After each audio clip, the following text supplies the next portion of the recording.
اعوذ باللہ من الشیطان الرجیم، بسم اللہ الرحمن الرحیم۔ حق مہر کی کم سے کم مقدار کیا ہے؟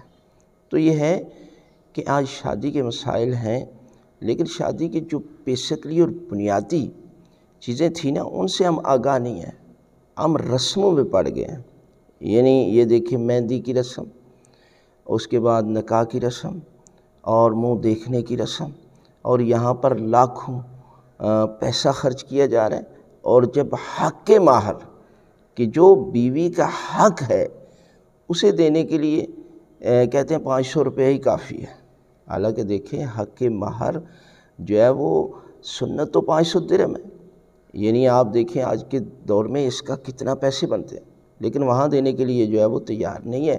لہذا حق مہر کم از کم، یعنی کم سے کم بھی 1 روپیہ بھی ہو سکتا ہے، شادی ہو سکتی ہے، زیادہ سے زیادہ بھی کوئی مقدار نہیں ہے۔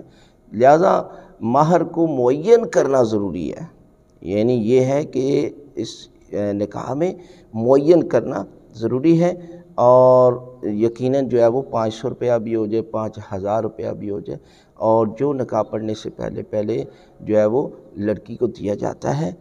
اور یقیناً جو احکام بیان کیے گئے ہیں اس میں یہ ہے کہ حق مہر کا معین کرنا واجب ہے۔